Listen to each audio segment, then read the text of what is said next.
Hello दोस्तों, मैं अपने YouTube चैनल स्पिरिट स्पार्क्स पर आप सभी का हार्दिक स्वागत करता हूं। तो आज हम बताने जा रहे हैं आपको चाणक्य के बारे में तथा चाणक्य नीति हमें क्या उपदेश देती है। आज हम आप लोगों को इसके बारे में जानकारी देंगे जो आपकी दिनचर्या लाइफ सब चेंज कर देगी, पर आप लोगों को ध्यान से सुनना होगा। तो दोस्तों चलिए वीडियो स्टार्ट करते हैं। मित्रों, निर्धन व्यक्ति हीन अर्थात छोटा नहीं है, धनवान वही है जो अपने निश्चय पर दृढ़ है, परंतु विद्या रूपी रत्न से जो हीन है वह सभी चीजों से हीन है। किसी भी कार्य को संपन्न करने के लिए विद्या बहुत जरूरी है, उसी के द्वारा वह धन प्राप्त करता है। विद्या का सच्चा धन है। अच्छी तरह देखकर पैर धरना चाहिए, कपड़े से छानकर पानी पीना चाहिए, शास्त्र से व्याकार से वृद्धि शुद्ध करके वचन बोलना चाहिए और मन में विचार करके कार्य करना चाहिए। देखभाल कर चलने और शुद्ध जल तथा शुद्ध वचनों का प्रयोग करने और मन से भली प्रकार से सोच समझकर कार्य करने की बात यहाँ कही गई है। विद्यार्थी को यदि सुख की इच्छा है और वह परिश्रम करना नहीं चाहता तो उसे विद्या प्राप्त करने की इच्छा का त्याग कर देना चाहिए। यदि वह विद्या चाहता है तो उसे सुख सुविधाओं को त्याग करना होगा, क्योंकि सुख चाहने वाला विद्या प्राप्त नहीं कर सकता। दूसरी ओर विद्या प्राप्त करने वालों को आराम नहीं मिल सकता। कभी लोग क्या नहीं देखते, स्त्रियां क्या नहीं कर सकती, मदिरा पीने वाले क्या क्या नहीं बकते, कौवे क्या क्या नहीं खाते। जहाँ ना पहुँचे रवि वहाँ पहुँचे कवि।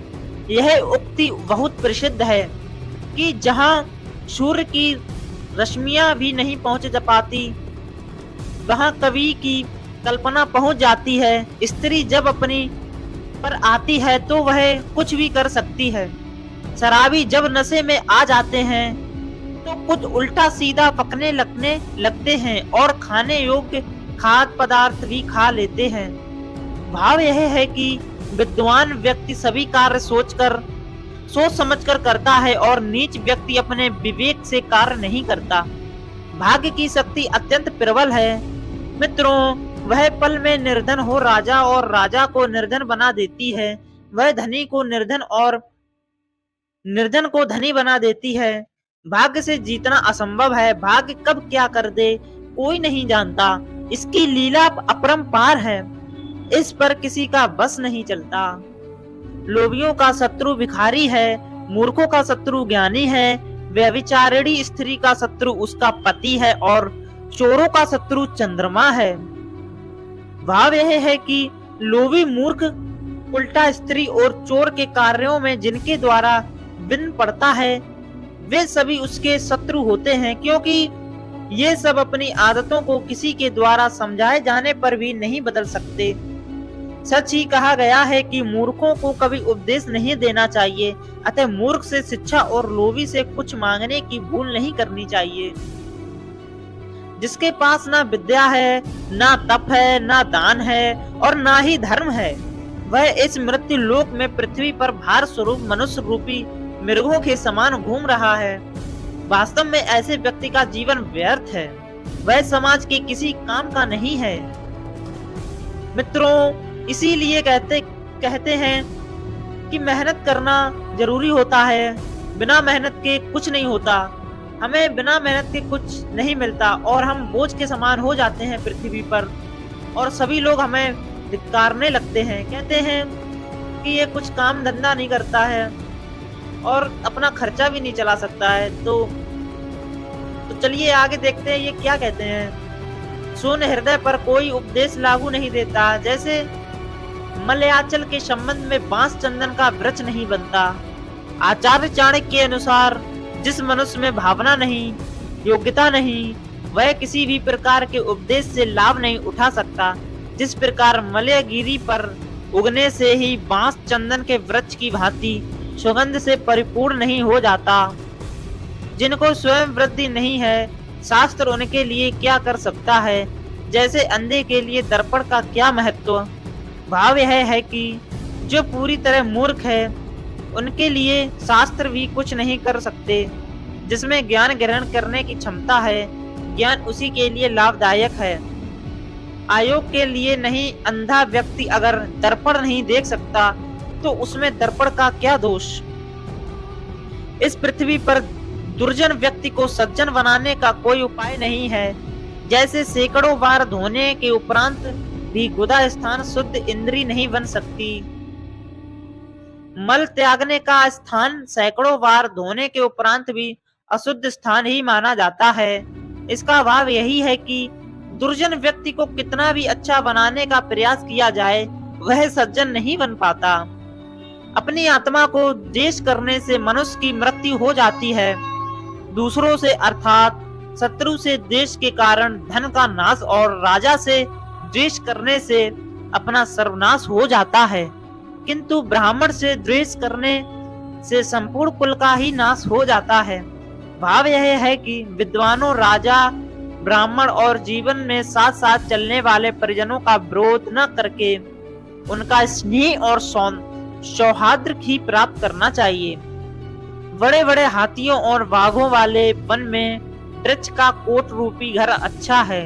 पके फलों को खाना, जल का पीना, तिनकों पर सोना, पेड़ों की छाल पहनना उत्तम है, परंतु अपने भाई बंधुओं के मध्य निर्धन होकर जीना अच्छा नहीं है। मित्रों, यहाँ निर्धनता का अभिशाप और धन के महत्व को प्रकट करके वे चाणक्य कहते हैं कि निर्धनता हर तरह से खराब है। ब्राह्मण वृक्ष है, संध्या उसकी जड़ है, वेद शाखाएं हैं, धर्म तथा कर्म पत्ते हैं। इसलिए ब्राह्मण का कर्तव्य है कि मूल अर्थात संध्या, पूजा अर्चना की रक्षा करें, क्योंकि जड़ के कट जाने से पेड़ के पत्ते व शाखाएं नहीं रह सकती। भाव यह है कि ब्राह्मण को अपनी साधना तथा अध्यवसाय नहीं त्यागना चाहिए। जो तपस्वी और विद्वान है वही ब्राह्मण है। जिसकी माता लक्ष्मी है, पिता विष्णु देव हैं, भाई बंधु विष्णु के भक्त हैं, उनके लिए तीनों लोक ही अपने देश हैं। भक्त जनों के लिए तीनों लोक उनके अपने घर के समान ही हैं। विष्णु तथा लक्ष्मी उनके माता पिता हैं, जिस पर विष्णु लक्ष्मी की कृपा है, और जो उनके भक्तों के मध्य निवास करता है उसके लिए तीनों लोग उसके पास हैं। अनेक रंग और रूपों वाले पक्षी सायंकाल एक वृक्ष पर आकर बैठते हैं और प्रातः काल दसों दिशाओं में उड़ जाते हैं। ऐसे ही बंधु बांधव एक परिवार में मिलते हैं और बिछड़ जाते हैं। इस विषय में शोक कैसा है? आचार्य चाणक्य ने इस श्लोक के द्वारा कहा है कि जो भी जड़ चेतन इस संसार में जन्मा है उसकी मृत्यु निश्चित है। जब मृत्यु एक शाश्वत सत्य है, फिर इसके लिए शोक संताप कैसा, प्रलाप कैसा? प्रकृति के इस आवागमन जन्म मृत्यु से चिंतित होने से कोई लाभ नहीं है। जो बुद्धिमान है वही बलवान है। बुद्धिमान के पास शक्ति चतुराई नहीं होती। जैसे जंगल में सबसे अधिक बलवान होने पर भी सिंह मतवाला होकर खरगोश के द्वारा मारा जाता है। पंचतंत्र में यह कथा आई है, जिससे एक खरगोश अपनी चतुराई से सिंह की परछाई कुएं में दिखाकर परछाई को उसके प्रतिद्वंद बता देता है। सिंह कुएं में उस पर छलांग लगा देता है और कुएं में डूबकर मर जाता है। अर्थात बुद्धि बल से बड़ी है।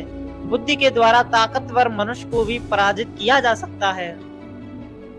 यदि भगवान जगत का पालन करता है तो हमें जीने की क्या चिंता? यदि वे रक्षित न होते तो माता के स्तनों से दूध क्यों निकलता? यही बार बार सोचकर है लक्ष्मीपति अर्थात विष्णु, मैं आपके चरण कमल में सेवा हेतु समय व्यतीत करना चाहता हूँ। विष्णु की उपासना के साथ साथ कर्महीन होकर बैठ जाने की मनसा यहाँ नहीं है। भगवान उसी के सहायक होते हैं जो कर्म करता है। इसलिए मेरे प्यारे मित्रों, कर्म करना जरूरी है। अगर संसार में कुछ करना है तो हमें कर्म जरूर करना है। यद्यपि मेरी वृद्धि देववाणी संस्कृति में श्रेष्ठ है, तब भी दूसरी भाषा का लालची हूँ। जैसे अमृत पीने पर भी देवताओं की इच्छा स्वर्ग की अप्सराओं के ओष्ठ रूपी मद को पीने की बनी होती है, भाव यह है कि भले ही आप किसी श्रेष्ठ भाषा में पारंगत हो, पर उसकी अन्य भाषाओं को जानने और समझने के लिए हमें सदा प्रयत्नशील रहना चाहिए। इससे ज्ञान का विस्तार होता है। अन्न के अपेक्षा उसके चूड़ अर्थात पिसे हुए आटे में 10 गुना अधिक शक्ति होती है। दूध में आटे से भी 10 गुना अधिक शक्ति होती है। मांस में दूध से भी 8 गुना अधिक शक्ति होती है और घी में मांस से भी 10 गुना अधिक बल है। अतः मांस खाने वालों को घृत से सेवन का अभ्यास डालना चाहिए, लेकिन आज दालें तथा सूखे मेवे मांस की पूर्ति कर सकने में समर्थ हैं। इनमें भी प्रोटीन काफी मात्रा में मिलता है। साग खाने से रोग बढ़ते हैं, दूध से शरीर बलवान होता है, घी से वीर शक्ति बढ़ता है और मांस खाने से मांस ही बढ़ता है। अतः बल बुद्धि और शक्ति के लिए घी दूध का सेवन ही उत्तम है, मांस नहीं। साग सब्जी से रोग तभी बढ़ते हैं जब उन्हें अच्छी प्रकार से धोकर शुद्ध नहीं कर लिया जाता। शुद्ध न करने पर उसमें बाह्य कीटाणु रह जाते हैं जो खाने को दूषित कर देते हैं। दूषित खाने से रोग बढ़ता है। तो दोस्तों, वीडियो अच्छी लगी हो तो वीडियो को एक लाइक एंड चैनल को सब्सक्राइब करना और अपने सभी मित्रों के साथ शेयर करना, क्योंकि ऐसी वीडियो हमारे चैनल पर देखने को मिलती रहेंगी। धन्यवाद।